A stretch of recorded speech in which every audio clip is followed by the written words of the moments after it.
first thing I want to say, man, I'm a huge fan, so I'm really happy to have you on the show. First time. Well, thank you. That's humbling. And it's really great when people actually like us when they interview us. It's funny because I hear a lot of artists. They'll tell me that people get on for these interviews and they don't even know who the artist is, which is you That'd know be it, my case. it's insane to me. Insane to me. But you guys got the new album coming out on November 8th, and I listened through a couple of times, and it's a great album. I mean, it's as I expected. But it seems like you guys take it to another level every album. So tell us about this new one and what the fans have to look forward to. Well, truthfully, the new record is nothing more than an extension of our personalities. Right, Every year we evolve as musicians. We grow as human beings, right? We get a little right, wiser or a right. little dumber. And as far as same thing with our technique and our music ability, that grows, or at least I'd like to think it grows. And so I think what you hear with our records, especially this one, is really just the band maturing, right? And Right. especially the three founding or the core guys, which would be myself, our singer Rob, and James, our bass player. We have a really good dynamic and chemistry. And it's interesting, it's almost secondhand or second nature when I write music now. And what I mean by that is, I think the reason people will really gravitate or like this record, it wasn't forced. And the reason being is I've written so much with Rob Rock over the years that when I'm writing, like Right. if I come up with a really cool riff and I go, oh, that's great, I got to develop that in a song, I immediately start hearing him singing to this riff. Now he's not in the room with me, right? Right. And Right. I've noticed that as we've evolved, it's kind of this magical thing that happens to me. Like all of a sudden I'm playing the verse and I already know what he's going to sing. And a lot of times what I'll do is I'll send him the rough idea as a demo. And sure enough, he sends it back and it's very similar, right? Right. So I think people here are going to hear definitely there's a very strong bond between Rob, myself, and James.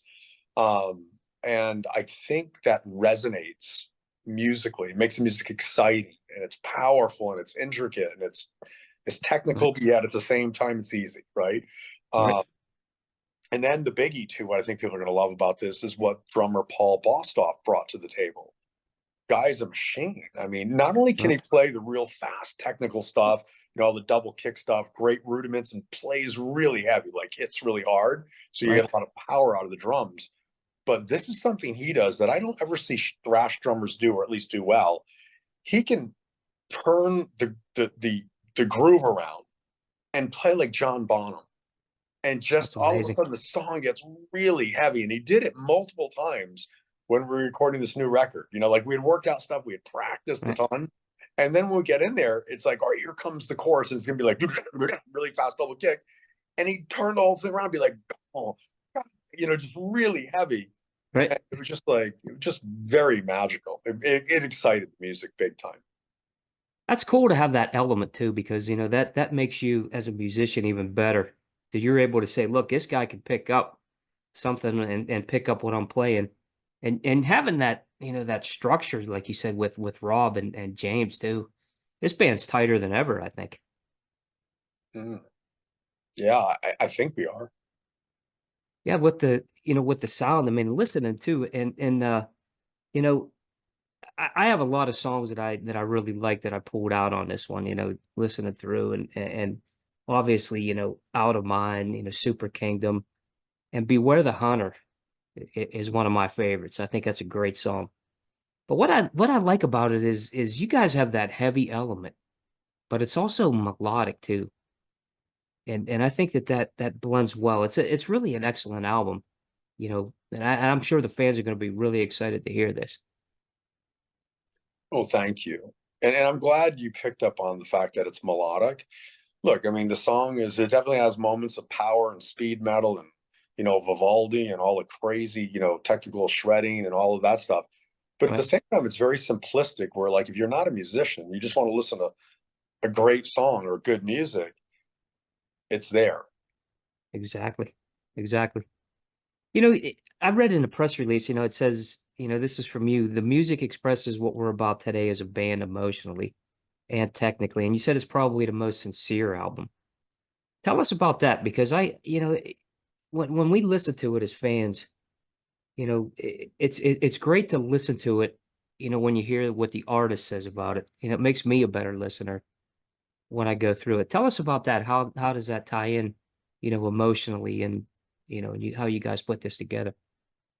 Well, you mean as far as when I made the statement about this is probably the most sincere record we've done? Right, right, right, Well, first of all the records we made, we do sincerely, right? I right, mean, right. we make music because we're musicians that love to play our instruments. This is our craft, right? We're artists. Exactly. But when I said sincere on this record, we just played to please ourselves. We weren't thinking about a type of production or in the metal community what was relevant at the moment. Should we try to embrace some of that and incorporate it? Because we've done that in the past. As Right, you right, as we I mean, as human beings, we listen to everything, all types of music, and music evolves and that rubs off on us. So of course, every time we do a record, we're going to probably hear something from another genre or another artist, but we go, oh, that's really cool. We got to try to incorporate that so we can grow, right? right, right, And we always do that, including this record. But for the most part, like I say, this record was just us playing to have fun. It's like, oh, dude, that's a really cool riff. Where's this going? And all of a sudden, you're right, just playing, and you're not thinking about it. You're just playing it. And then, James, right, come here, let's work this part out. And all of a sudden, he does something really cool. And again, we're not thinking about how other artists do it. We're just doing our way. Same thing with right, Rob. And then even when we brought in Paul, our mandate was like, do your thing. Don't play the way we want you to play or think we want you to play. Be yourself. And so right. that's what I meant about that as far as the sincerity. You just get four human beings that just were having so much fun making this music and recording it and playing. That's fantastic. And when you get to that point as an artist too, that has to make you feel good, to have that comfort level because it really projects in the music and what you guys put out. And this one, I think, really, really ties that in. Like you said earlier, the maturity of this band and what you guys have done here. Made a statement, that's for sure. It's humbling. I mean, I've been doing a lot of press, especially like in Asia right now on the record. And people, even the critics that you could always tell they didn't really like us, they tolerated us, but they didn't like us. They're all saying this is one of the best rock records they've heard this year, stuff like Right, that. right, Now, right. by the way, I'm not saying that's true. That's what they're telling us, right? And so when you hear that, it's very flattering and humbling. And you realize, oh, whatever we did struck a nerve. It seems to be resonating with people, and that's a good That's thing. right. That's right. And it's not like the other things too. I mean, there's a lot of, albums in this genre, obviously the power metal and even the speed metal. And a lot of them sound the same. But I think what you guys do is you stay core to yourself. But there's a lot of differences in this one too. I mean, you could hear the changes and obviously, the new drummer in there, and this is a different style. I think you guys really did something different here. And I think it's fantastic. And when they said that this is one of the best that they've heard, I totally agree with them. Oh, thanks. Thank you. Yeah. I mean, when you hear stuff like that, it's a bit unnerving or nerving, because then you feel like, oh man, you hope the record doesn't bomb, you hope people Right, embrace it, right. the masses, and hopefully that happens. So I think it definitely will with this. You talked earlier, and I watch a lot of stuff that you guys do on YouTube, obviously. That's a way to connect anymore, it seems like, and a lot of behind the scenes stuff. What's it like in a studio for you guys, say like doing this album? Because Rob, obviously, I've been listening to him since the Project Driver days, and I think he's absolutely amazing. And what he does here, for this band, I mean, it's like you guys are almost the same person for how the music comes across. What's it like working with Rob? And tell us about the studio, when you guys go together to do this. well, on the next music video, which probably comes out on I think the 23rd, we did a documentary for the song Wrathchild. And Nice. it's basically us in the studio with the cameras behind the scenes, filming us recording, our engineers, our team of people. So you get to see that. That's cool. But let me back up. What I can say about Rob. Now, this is what I was talking about chemistry, why it just works. Rob, he's one of the greatest, in my humble opinion, he's one of the greatest singers in heavy metal or rock, at least, our type of Agree. metal, Agree. right?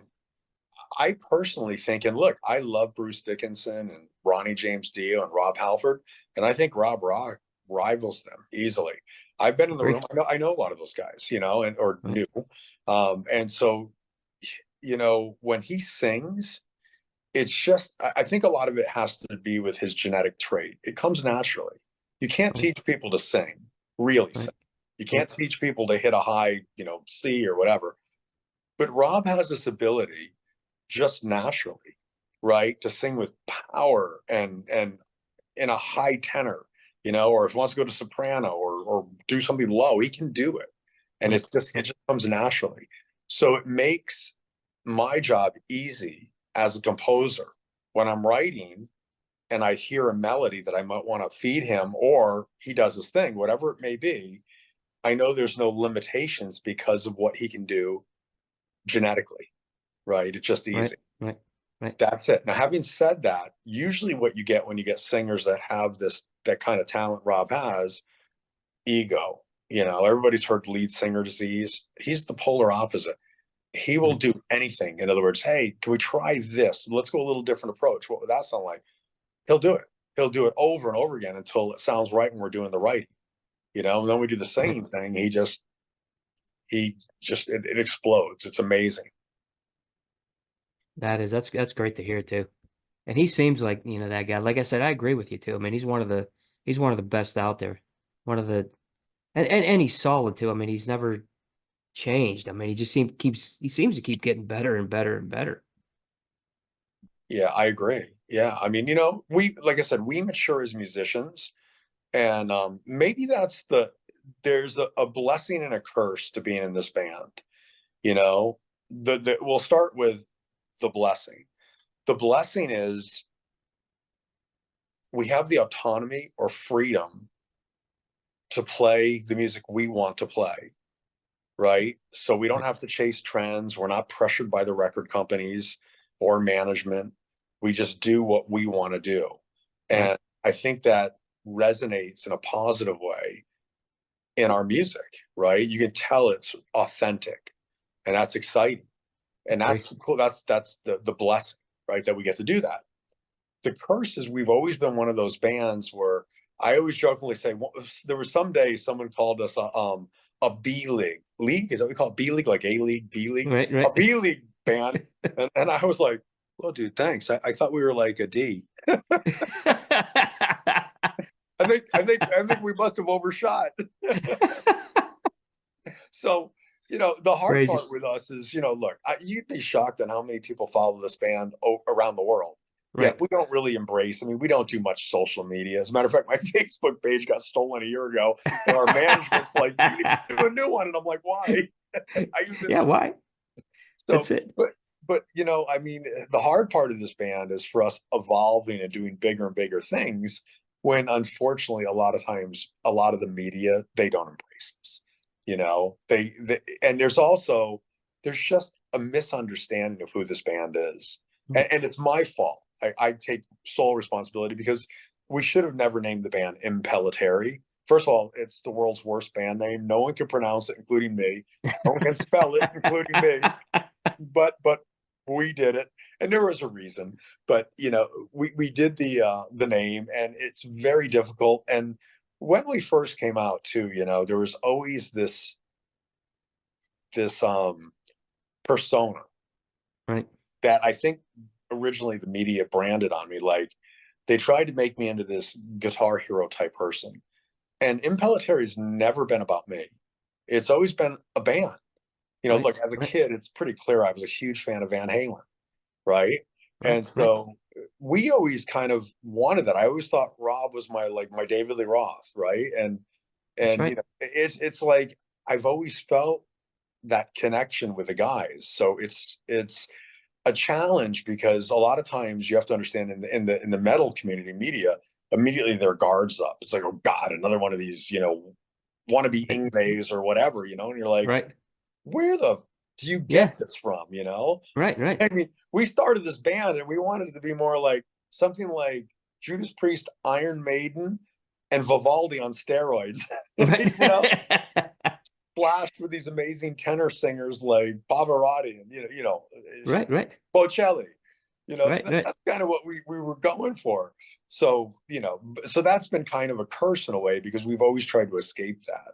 And it's been very challenging. It's tough when they brand you like that right away too, because obviously the people that listen to the music and understand what you guys are delivering here, you see that it's a band concept. You see that there's a guy that obviously is a great guitar player, but he's surrounded by incredible musicians too that bring all those elements together into one piece.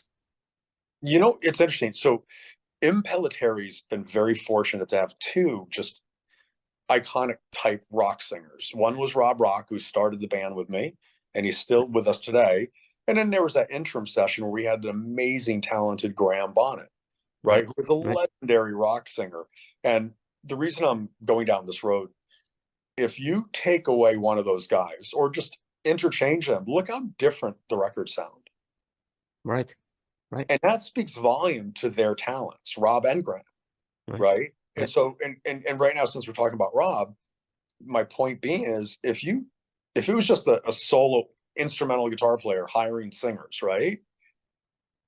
It may sound decent, right?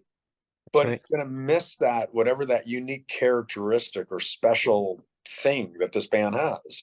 And Exactly. so I mean, like if I took Rob out of this and put someone else in, it might be a great record, but at the same time, it wouldn't be the same, and I don't think it would be nearly as good. So I agree. He brings that element, and it ties in so well to the music too. There's yeah, music that you could put in there and have a vocalist say, "Well, this guy doesn't fit." He seems to fit anything that you do. yeah. Yeah, again, he's a talented singer who's got this amazing genetic tool, which is his voice, his throat, whatever, his lungs, vibrato, diaphragm. I mean, he's just got that. He's got the it factor when it comes to singing. He can do it. He's amazing. I totally agree. Chris, I wanted to ask you about your start, in music. Obviously, the guitar was your savior in kind of a way, and when I listen to this, and I listen to you now, all the way through. I've been listening since 1988, so it's been a long time. You still play with a passion, and you still have that great emotion. It's almost like you have something to prove every time you get out there. Tell us about that because I think that says a lot to you about you as a guitar player, but as a musician and as a songwriter as well. You just answered the question. We have some. We you seriously did. We have something to prove, Right, right? It's right, that's always in the back of our mind. right, We're one of those bands where, yeah, in some countries we're pretty well known. We've sold a lot of records, and we played arenas and we played stadiums, and we've done some really amazing stuff that the average person would be shocked, if they actually right, saw what goes around some of these countries. right, But having said that, when I say something to prove, it doesn't change the fact that our music's completely sincere and we're being real, right? To right, ourselves first as musicians. right, But at the same time, all those people in the industry that ignore us, we always feel like, oh God, why doesn't mom love us? Or why doesn't dad love us? Or, right, stepdad, right, you right, know? We right, always feel like we're the unwelcome stepchildren in the marriage, you know? And so we right, always feel like, all right, we'll go the extra mile, we'll push ourselves really hard. right, It's right. like, oh, I got to play for 8 hours again today, and practice this technique, or oh, those three songs I thought were going to be good enough to fill the record, they suck. I got to go back and start all Get over back again, to sleep. rewrite them until they're great. Right. So yeah, and in essence, no matter how sincere we are, there is in the back of that in our mind, it's like, well, why are we not at the level of some of our peers and our contemporaries? It's weird too when you say that, and a lot of bands, it seems to me, I mean, at least my favorite bands were the guys, where you guys are at. I thought that, the guys that were upper tier, yeah, I liked them, and I still do. Obviously the maidens and everything are above, everybody, you know, at that level. But, you guys, I always looked at a band like Impellitteri is, hey, this is the stuff that I want to listen to. It makes me proud to throw that CD in there and say, these guys should be huge. And I always figured that, thought of that too. Why aren't they? And it's promotion, it's PR, it's, whoever gets behind you, or who doesn't get behind you. Right, Right. right, Don't kid yourself. I mean, look, we know this record is very special. It's a very, for lack of a better word, it's magical, right? Making right, records like this sometimes comes once in a lifetime for an album, and we know that. right, So, right. I don't mean that in an arrogant way. I mean, it just, we're getting No, that kind of feedback, so we know, okay, this is really resonating. And when you think about the machine, right? right, The large concert promoters, agents, we have a lot of times our team reaching out to those people in America, right, in the United States, and they'll show them all of like the sales numbers we do in Japan and Europe and the concerts, and then we kind of give them a bit of exposure of our cult following that we seem to have, right. and they generally just say, you know what, and a lot of times it's crazy too. It's like this beautiful hug, but at the same time slap in the face. They'll go, man, we love Impellitteri. You guys are amazing. You guys are great, but here comes the but. Right. You have no track record in America. We can't put you in a large, theater or arena or whatever because it's too much of a financial risk. We want to, but we can't.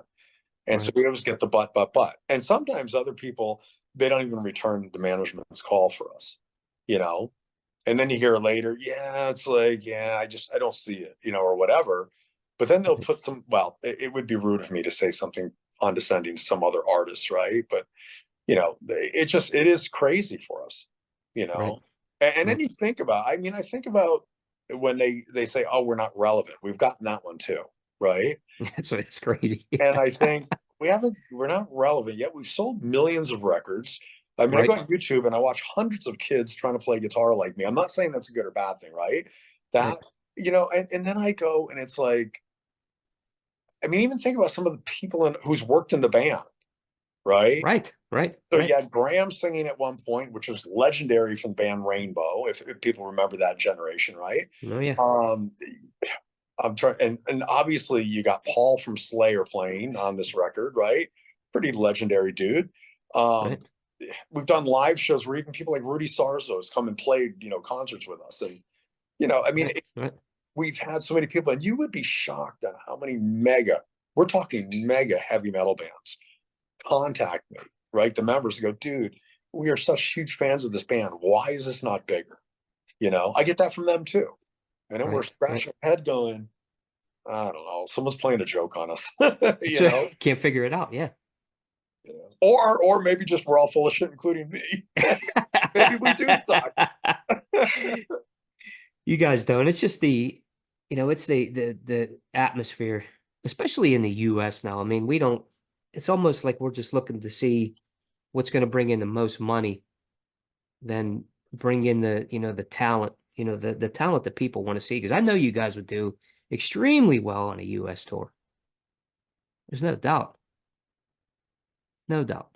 It's interesting. We've done like, so before we go to Japan or continental Europe or wherever we go, right? We've done warm-up shows, where basically, you're going to do a show and it's going to be, you want to keep it under wraps, right? Because, when you do a warm-up show, hence warm-up, you're getting the bugs out, the kinks. So you don't want to over promote it. You want to keep it on the low. Right, And right, we've done that a few times. And I remember years ago, it's probably like 7, 8 years ago at least, we decided to do like a secret warm-up show at this place called the Whiskey A Go Go in LA. You right, know, right, Motley Crue just played it doing the takeover thing, right? right, But right, it's a kind of well-known venue. But we did it like on a Wednesday night. We kept it really low, right? We didn't want to tell a lot of people. And I remember I went there with Rob. I think it was around 1 o'clock in the afternoon, right, to pull in and do sound check. And we're going, whatever. And we pull up, and there was like a line going around the block and up the hill. And we're like, it's 1 o'clock. We're not going to play till 9. And people right. were there to meet us, and and hey, will you sign this stuff? It That's was cool. really surreal. And it's the same thing. We did this before we went to on the previous tour. I think it was Japan. we were going to. We did some warm-up shows, and we went and did like New Jersey, Connecticut, and New York. And I remember in Connecticut, it was the same kind of feeling. It was just like, wow, there are a lot of people that are interested in seeing this band. So That's cool.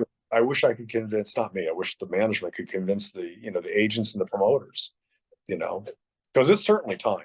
We need to go out and do a really long tour. I agree, but we'd love to see you. Hey, I'd even have you guys stay here if you could do the tour. Believe me.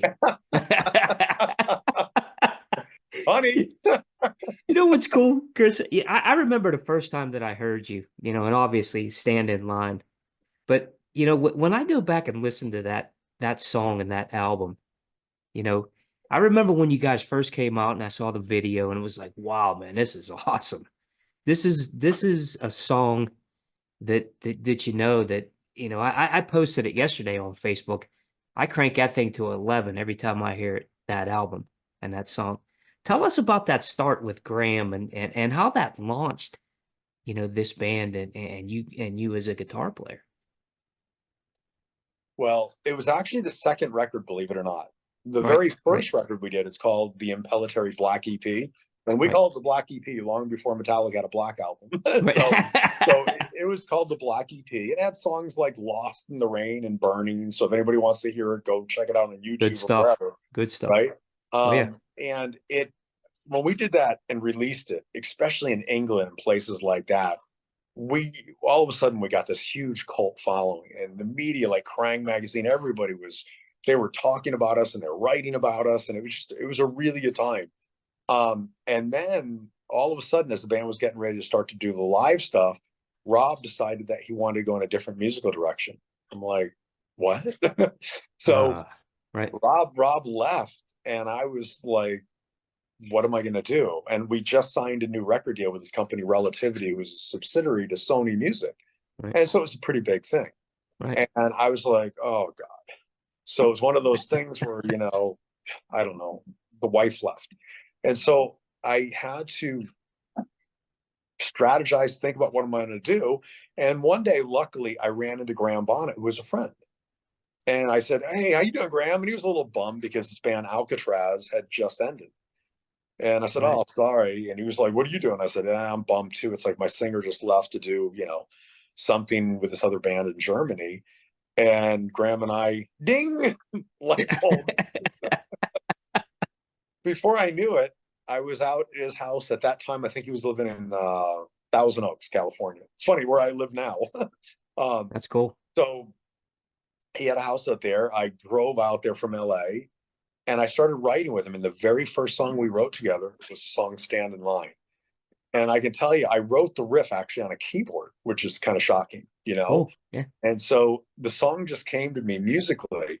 And I'll never forget, as soon as I sat down with him and started playing, just playing like on an acoustic guitar or whatever I was playing, and he started singing. And I got chills. Just, the hair stands up. You're like, whoa, whoa, this is amazing. It was just Right. natural. And he sings like no other human being. He I sings agree. very scalular, if that's a term, right? Like almost like Right. you're Right. playing scale. He sings that way, and he's probably the most powerful, loudest vocalist I've ever worked with. I mean, Rob has got tremendous power and all of that, but Graham is like, if I have like my Marshall wide open, really obnoxiously loud, Right. Graham could stand probably 2 feet from me, not singing to a microphone, and I could hear every word. You're like, so. That's Anyways, amazing. so we basically started writing, and we needed not we. I think the record company wanted to put a band around us, so they brought in some great studio guys. Chuck Wright was the first guy, I believe. He had just played. He had just done a really big record called "Metal Health" by Quiet Riot, which my friend Rudy Sarza, who I would go to play with years later, actually did a majority of the record. But Right. Chuck did the banger head and all that stuff, and he was a really well known session guy. So he came Right. in. Then we needed a drummer, and Chuck brought in, God rest his soul, a drummer named Pat Torpey, who became like the father figure, who was guiding that ship when we made that record. And then we brought in this Cool. amazing keyboard player named Phil Wolf, who's a great player. So Right. we started rehearsing for quite some time. And then one day we basically were told we're ready. So we went into the studio, and it was a hard record to make, mainly because, and it wasn't because the songs and the talent wasn't there, but Graham was having some problems with alcoholism, and it was a bit of a challenge. And remember, I'm like Right. 21, 23. I don't remember, somewhere around there. I'm really young, Right. and I just wanted to focus on playing the music, but I was all of a sudden now focused on, hey, trying to help him get through that. So it was a struggle. It was really hard to watch someone fight those demons, but he had such an amazing talent. He could overcome that, but a lot of times it had to be under the right circumstance. So, he Right. would hit the bottle or whatever, get to a certain point where he was comfortable, and then you'd get stand in line the vocal in almost one take. You're like, what? you know? Wow. So I remember that was a big part of making the record. I remember that. And then also I felt a little, I mean, I love the record because we had such amazing, talented people. And believe me, when I say Pat Torpey actually kind of guided that ship, Pat was probably, I don't know, 9 or 10 years older than me. As a matter of fact, they all were.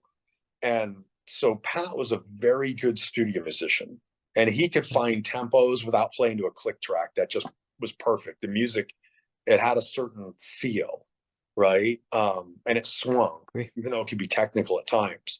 So yeah, that's kind of what I remember about that. And then I remember, it was great. It was kind of like we're back in the major studios. We're at the record plant in Los Angeles making the record. We're Right. at Cherokee Studios, which was another big one. I mean, it was great. And I remember we had, I won't name drop, but we had all these mega rock stars coming in the studio to say hello to us and introduce themselves. And That's cool. it was, as a 21 or 23, I forgot how old I was, but somewhere around there, it was like, wow, this is cool. I used to have that person up on my wall, so I had a picture. And now they're hanging That's and cool. playing my guitar with me. You know what I mean? It was really cool. So that was it. I don't know if I'm answering your question, but that No, was no, that's like, great. yeah, but the chemistry, again, chemistry. The songwriting with me and Grant, it just worked. It was just really, it was somewhat easy. Now, having said that, I had to make a major change. The Black EP was almost speed metal, power metal, Vivaldi, whatever, all of that stuff. Right. It was heavy. It was definitely metal, right? Like Priest and Maiden on steroids, and take your musicianship to the nth degree. That's right. With Stand in Line, though, I didn't think I could write music, at least for Graham, in that same direction, because the way Graham was known, or the way he had his certain legacy. So that Right. record really became, and remember I said about this new record is the most sincere we made? That record is more like, okay, well, what do I do? Because I don't see Graham playing speed metal or thrash or whatever. He's this amazing singer who's Right. known for a certain style. So we went a different direction. And that's where I started listening to what he had done with the band Rainbow, and I went, oh, Right. maybe we should Right. go more in that direction. Right. I love Richie Blackmore and I love that band. So Amazing. as a Good. fan of it, it wouldn't be hard. I'll just kind of let that music influence me, And so we did that, and Stand in Line became this whole different style of music for Impellitteri from our first record, from where we started. Right. And then of Right. course after Stand in Line, we end up right back to where we were with the beginning record, That's just a bigger right. production now, right? You know what's cool? Hearing the stories about that album, because I consider that album iconic in so many ways, especially for me as a listener. And I remember I had the cassette back then, obviously first, and sometimes it was hard to find certain CDs. And I was on a trip to St. Louis and went out to a CD store there, visiting friends, and there it was. So I still have it to this day, stand in line, and I think of, good night and goodbye, and tonight I'll fly. And I think about, when you guys covered Since You've Been Gone, that is the best version of that song. And that's an iconic song. I mean, Rainbow's version, obviously, but you guys, I mean, you took it to this level, and it still stands to this day, at least to me as a listener. Well, that's again, that's another humbling statement, so that's Does. really cool to say that. I'll tell you the truth. Why we ended up using Since You've Been Gone and Somewhere Over the Rainbow. We got to the finished part of the recording and we realized we were short on playing time. You had to have a certain amount of minutes on the record. And we're Right. like, oh God. And we were at the record plant, and which was very expensive, right? And we Sure. were like, we're short. What do we do? And I think it was me and Pat Torpy. We run into a room and we had like an hour to work out Somewhere Over the Rainbow and then go in and record it. And Wow. so that we did that one. And then Since You've Been Gone, I remember calling up Graham going, Graham, we need another song. It's like, which could take, to do it naturally, to make a good song come to us, it could take a month, right? Right. Right. Maybe longer. So what do we do? Oh man, it's like, and then I told him, I said, I always loved Since You've Been Gone. I mean, Rainbow did an amazing pop version because they were trying to change from their heaviness to go into a more pop kind of sound. And it was amazing. But I Right. said, what if we do more like what Van Halen did to You Really Got Me? I There said, you go. let's That's do it. that. Let's make it a little bit more crude. And that's it. And that's how we did those songs. And, there's something else too. When I listen to Stand in Line, there's like pro and con to this. What people don't realize about the record, when we made Stand in Line, this is right around the time where people are starting to incorporate samples and making drums bigger and bigger and records louder and louder, right? Right. We didn't want to do that on that record because remember, I told you I was kind of thinking about what I grew up listening to Graham play and his music, and so we wanted to keep the record organic, right? Real microphones on real drums, real mics on, amps and all that stuff. And so we did that. And when I hear that record, it sounds very organic.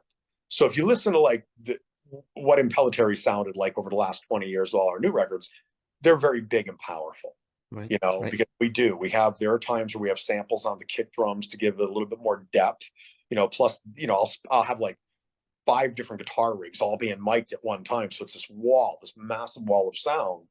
But on Stand in Line, it was just like the basics, right?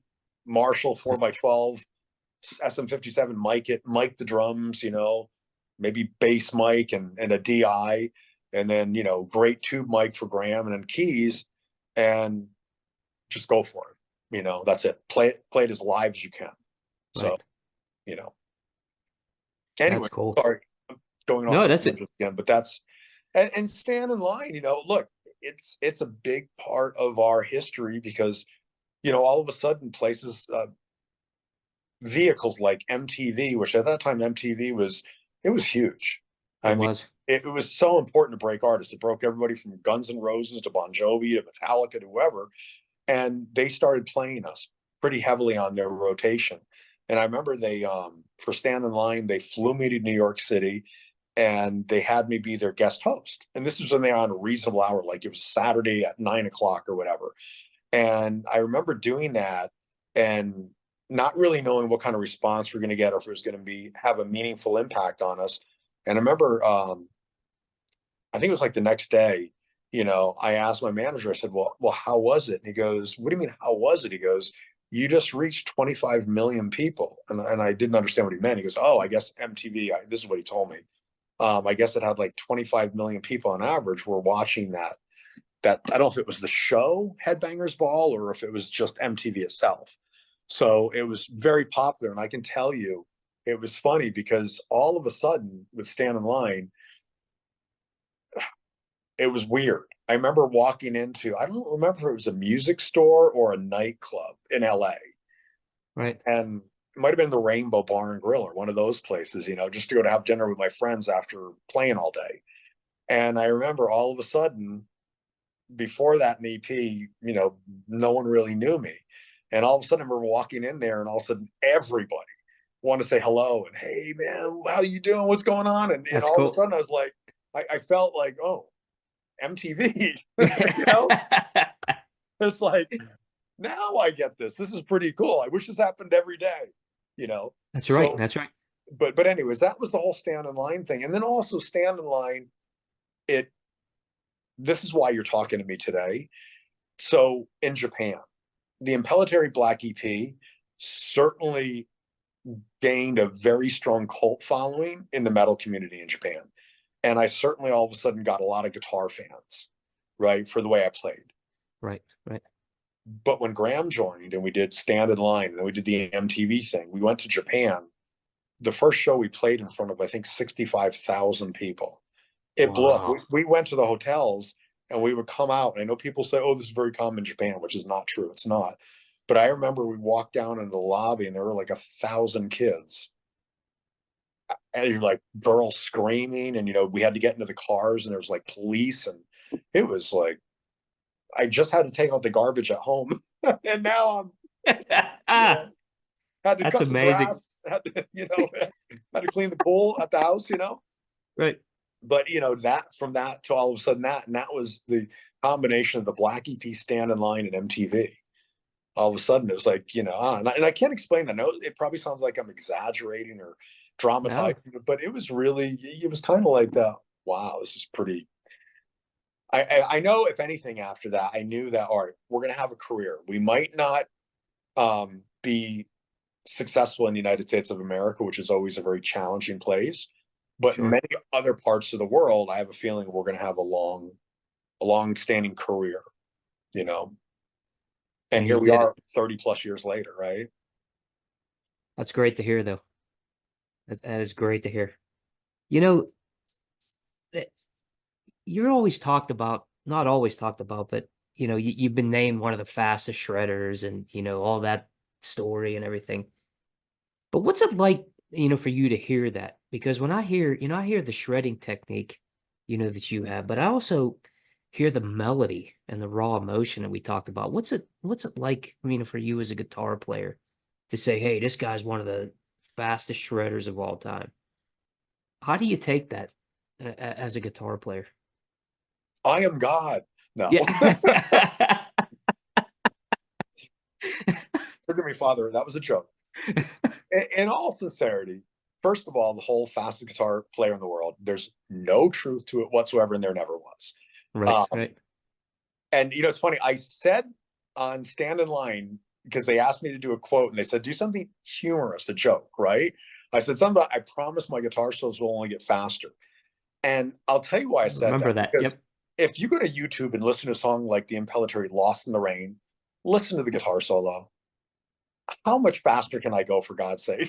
That's right. you know, the Stand in Line guitar solo, that thing, man, I was focused and I had practiced for like 2 or 3 hours warming up, and the hands were just, it was just, the hands were, they were working, right?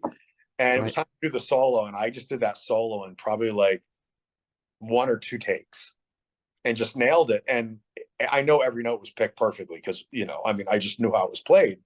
Right. And all of a sudden after that, then yes, all of a sudden, oh, I know what it was. It was Kerrang magazine, I believe in England. I think they made a statement in one of their magazines where they called me the fastest guitar player in the world. And all of a sudden, when that was printed and people started talking about it, a major problem arose. And all of a sudden it became a competition. Right. There was a guy in LA, a great guitar player. I think it was Badio, I think, where he was claiming to be the fastest guitar player in the world. And then all of Okay. a sudden you had all these guys, oh, I can play faster. It's like, how many guys does it take to screw in a light bulb? That's right. One, but five guitar players say they can do it better, right? So Right. all of a sudden it became like this. And I was like, oh God, I don't want anything to do with this, right? But I was branded. And all of a sudden, the faster and faster we played, right? Right. To be fair, all of a sudden the critics said, hey guys, you're forgetting about the song, right? Or melody. I mean, I love Michael Schenker, right? And so, Yeah. and all of a sudden it was like it became this competition of which I wanted no part of. And to be fair too, I think when I did the Impellitteri Black EP, when I wrote some of that music, I was probably a teenager, right? And eventually it evolved when we first did the record. Right. You got to understand, when you're a kid, it's like anything in life, if you play tennis, you want to have the fastest serve, right? If you're playing baseball and you're the pitcher, You want to have a fastball, and you're a guitar Right. player, and you want to have this amazing ability to play really technical, you know, musical passages with tremendous speed, you know, especially like Vivaldi and, you know, whatever. Right. Right. So you Yep. want to do that. Um, and that's just who you are. But yeah, it got to the point where it got a little uncomfortable because it became this competition, you know, and I always felt like I had a target on my back. Like, why are you chasing me? I don't, I'm not. And by the way, when I say there's no truth to it, listen, go. I always use YouTube as a great resource. Go to YouTube and watch John McLaughlin. He's, for you people that don't know him, he's this amazing guitarist.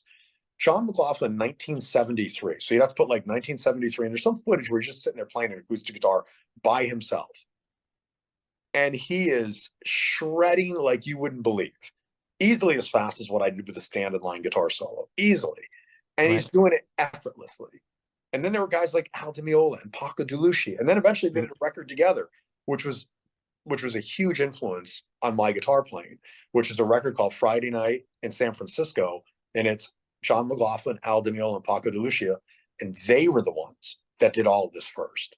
Then eventually you get guys like Uli John Roth, who starts Right. incorporating Vivaldi and all that stuff. And he's playing a, yes, folks, a white cream Stratocaster with scallops and white boots, and you know, and then That's eventually, right. yes, and then eventually you get the great guys like Ingve, who really put this thing on the map. Um, so, but that was the speed thing. And then there were guys in Connecticut. There's one guy named Jimmy Bell who I still love to this day. He Jimmy's a great was, guy. Oh yeah. I love Jimmy. Jimmy to me will always be the fastest. He's the guy that really, I would go, because we didn't have YouTube, so I'd go to watch him. Right, Right. he was a lot older, and I would just like, he was kind of someone I aspired to. I looked up to him big time, you know, and he should have gotten credit for the stuff, you know, instead everybody else did. So Right. It's kind of one of those things. I mean, he was with that Allied Forces, was that band, back then. Obviously now House of Lords, but yeah, he's an amazing guitar player. And he's one of those guys that's he's not mentioned enough, oh, I I agree think. with you 100%. Yeah, yeah, yeah, absolutely. Well, I'm mentioning him. Yeah, that's it. That's Jimmy's it. amazing. I still use Jimmy as an influence to this day in my own playing. He is. It's great. I mean, he's a good guy too. I mean, any dealings I've ever had with him, just super, super nice guy. Yeah, yeah. Chris, I know we're getting close. I don't know if they gave us an hour or any set time, but you know, they I have a huge list of questions. Okay, So I'll try to make my answers quicker. so what Sorry. I know a lot of these interviews they give a set time. They say, hey, you get about this much time. You got to kind of connect. But I wanted to talk about, I watched on YouTube, about your sound. I mean, and the massive guitar tone that you have. I think it's a, excellent sound and using the vintage, pre 72 Marshalls and you still have that cool sound. Tell us about that equipment and what that does for your sound. We say Chris Impellitteri has this sound. Tell us about how that comes about. Well, Eddie Van Halen said it the best. He said, I'm a tone chaser, right? And I really believe Right. if you have a great tone, it's just easy to play. When you don't have a good amplifier or good signal path, it's brutal. It's like someone, if you're trying to sing and someone comes up behind you, puts their hands around your throat and starts choking you, right? So for Right. me, I always try to get the amps and the guitar, the combination, to breathe so you can play effortlessly. The amp doesn't fight you, it complements what you're doing. And Right. that's a huge part of my sound. I also, even though a lot of times I like to think that it looks like, wow, I've got a lot of high gain. A lot of times, especially if I'm using a Stratocaster, I'm using vintage pickups, which are single coil, and they're very weak. So when you run that through like modified Marshalls, or on this record, I'm using a combination of Fractal Audio and Mesa Boogie um, Mark III Blue Stripe, which is a very aggressive amp. I blend the amps, and then of course I mic them a certain way, and then I run the mics through vintage Neve like 1073 mic pre's. And believe me, that has a huge impact on the overall tone, what you hear on the record. Right. And then a lot of times what I'll do on the record, I'll blend stuff, right? So it's one thing if you're doing like single pass, like when you're doing a solo, basically you just plug that into whatever amp sounds the best for that guitar, right? And just you start flying, and the mic is capturing that energy and those harmonics, and it tracks really. What I mean by that, there's a thing called a slew rate with an amp. It's got to be able to track when you're playing really fast, right? So Right. you hear every stroke of the pick, the alternate picking. So I always try to make sure that the amps are allowing me to accomplish that. And then a lot of times with the rhythms. Now, I'm a big rhythm fan. People always Right. want to talk Right. about my guitar soloing, but a lot of times I think rhythm is the most important thing. And I learned that even technically from guys like Demiola, you It know. is. You're right.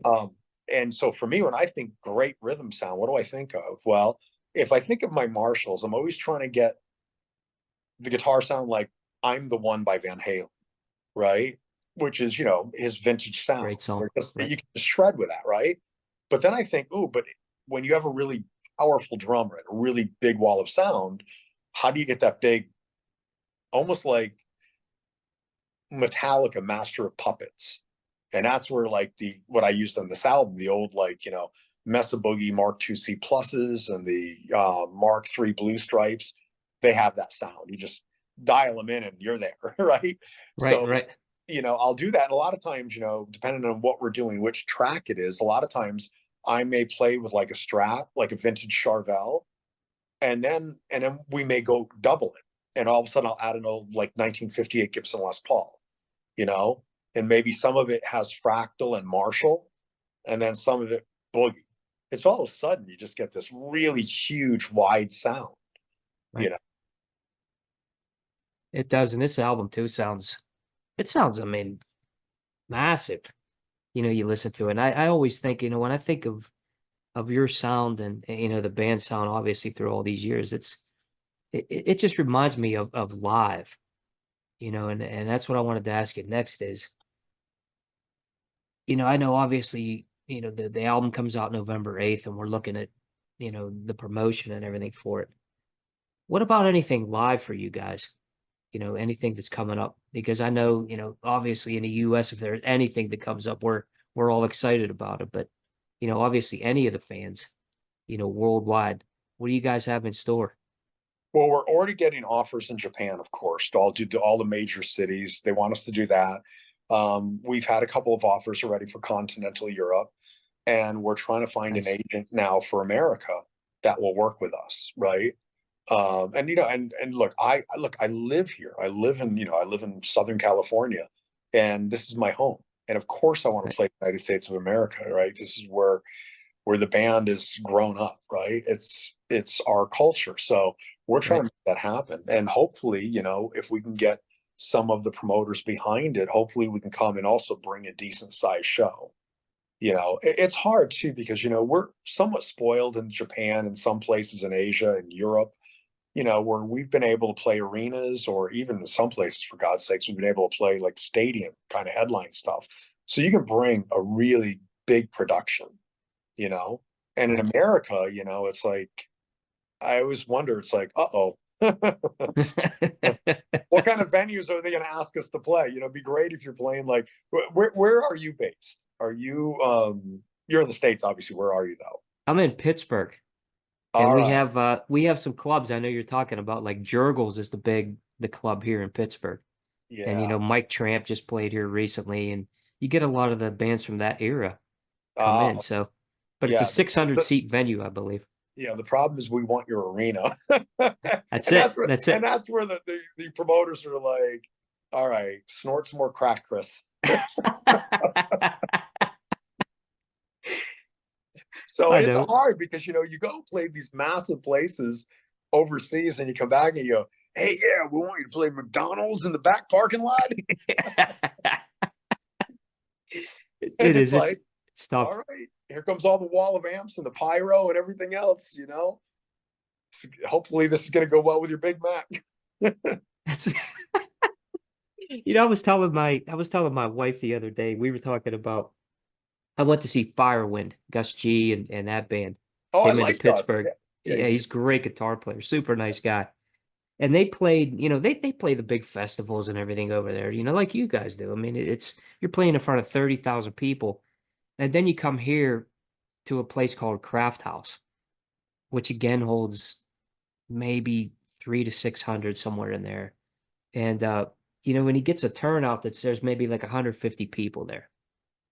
And that's what I was telling her. I said, you know, when these guys come here, I said it's not like it is overseas. I said they have so I can't even imagine what it's like to go from 30,000 people to 100 or whatever, oh, changing, let me tell you a true story. Okay, so I think it was on the last record or the record before that. We did our very first show in Korea. We had never been over there. And as a matter of fact, I remember this vividly because our bass player, James Pulley, was having a visa problem and he couldn't go. We're like, oh God. Right, So I called my friend Rudy Sarzo, right? He's a bass player to play with Whitesnake and Ozzy Osbourne, everybody, right? right, Pretty well known amazing. guy. I said, Rudy, I need a bass player, desperate. Are you free? And he goes, yeah, let's do it. So he came in, learned the music, spent a whole week just rehearsing, right? Right. And we went to Korea, and I remember we're walking up the stairs. It's kind of like you walk up these big stairs to the stages at these big kind of outdoor stadium kind of events. I remember walking up thinking, oh God, are there going to be two people or 1,000 people or whatever? We'd never played, and Right. we get up to the top, and I remember Rudy and I looked at each other and we were like, it was just, and well, you can see it. It's if you go on YouTube, I think it's called Busan Festival, right? So it's Impellitteri Busan Festival, something like that.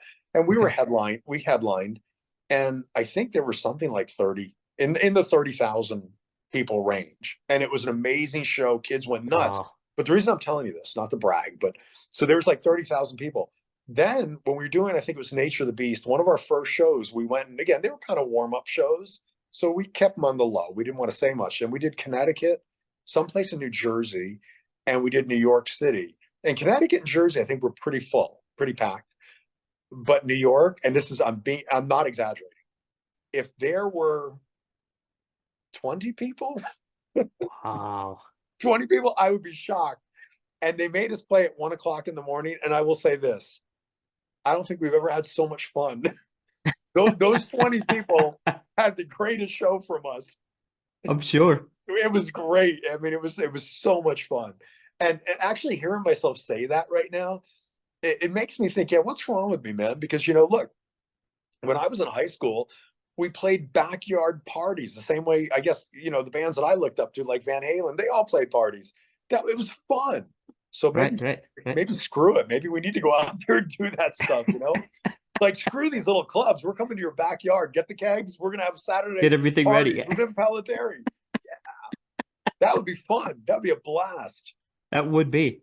What's funny though, because you have the obviously the logistics and everything, but you have to have the financial resources too, because you're bringing in a crew and that's what makes it tough, for you guys, and it's a shame because that there's a lot that goes into that, and people don't look at that piece of it. They say, well, it's a band's fault they're not playing here or whatever.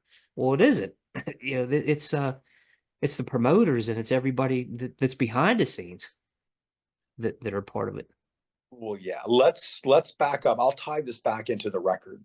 So you and virtually everybody I've talked to have talked about how great this new record sounds. This record wasn't cheap. It wasn't like, oh, let's go share files and we'll send it over the computer, via email and we'll make a record like that. Right. We went into the big studios, which are not cheap. They're very, very expensive.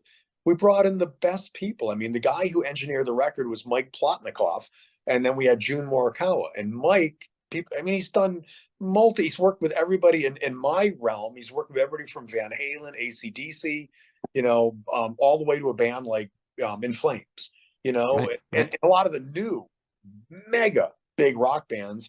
Mike Plotnikoff with his partner Howard Benson, they're the producers and engineers. So Mike's the one behind the Right. console doing this record with June Morikawa, and June works with one of my really good friends, Joe Barisi, and they just did the new Slipknot record, the new Avenged Sevenfold record, Right. and Right. so.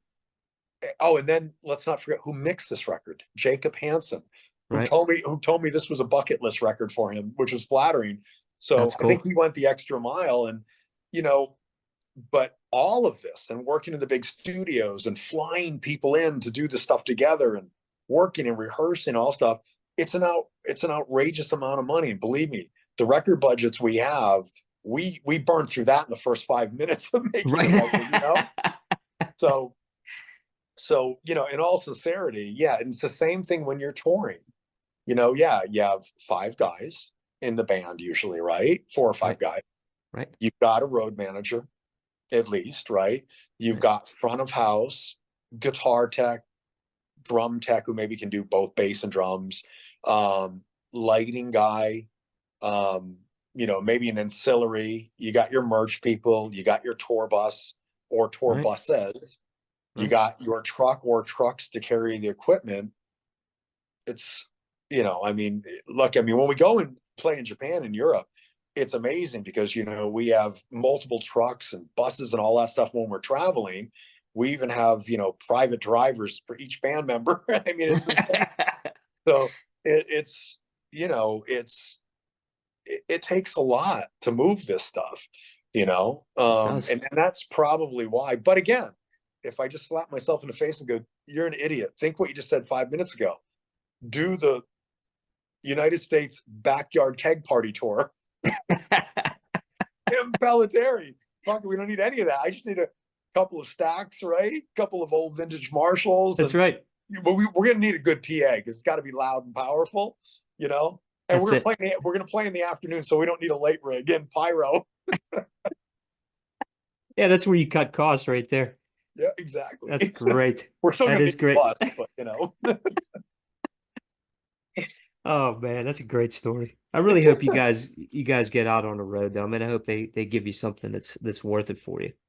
Thanks. And Me too. in closing here, Chris, the new album War Machine drops on November 8th. Um, tell everybody where they could get it. Obviously, you know, we're gonna be buying it like crazy. I'll be spreading the word because everybody that's listening, this is a great album. You start, right in the beginning and listen the whole way through. You're gonna listen 3 or 4 times because it's that good. If you have ears left.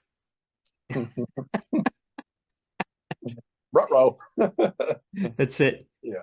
No, I mean, forgive me. I wasn't sure if that was a question or a statement. Yeah, that's it. Well, it's let everybody know where they can get it.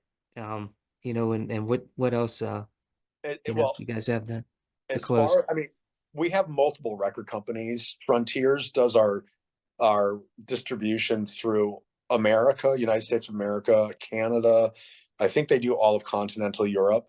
And then we have JVC Victor for all of Asia and Australia, New Zealand. Um, so it's a worldwide release and it will be everywhere. I guess it would be on, I know Apple Music just added us to their hard rock playlist. I got a call from a Nice. record company because they were like, this doesn't happen. And I'm like, cool. That was for the song Power Grab, just the second single we released. Awesome. Um, Awesome. so it should be everywhere, all your streaming services. They're releasing, I think they're going to do vinyl releases. But virtually anywhere where you get, the new Metallica record, you better be able to get the new Impellitteri record. I hope. That's great stuff. And Chris, in closing, I want to say thank you for doing what you do, man. Because, being a fan since 1988 and listening to you the whole way through, and I tell everybody this, it makes the bad days better and the good days even that much better Wow. for what Thank you you. do, man. Thanks so much for doing it because it's a commitment. But man, I really appreciate what you do. Well, it's my honor humbly, and I love what I do. So it makes it easy. No doubt about it. Everybody that's listening, War Machine, November 8th, and Impellitteri. This is a great album. I honestly think it's definitely one of your best, if not the best. From production to songwriting to, performances. Amazing stuff, man. Well, on behalf of me and the team who did that, who made that happen, thank you. That's seriously humbling to hear. Thank you. Good stuff, man. We can't wait to hear it. Thanks again, Chris, for everything. And I'd love to have you on the show again, man. Anytime you guys are doing anything, you got an open invite here and you got a fan forever, no doubt. Oh man, thank you. You were too kind, but thank you. I really appreciate it.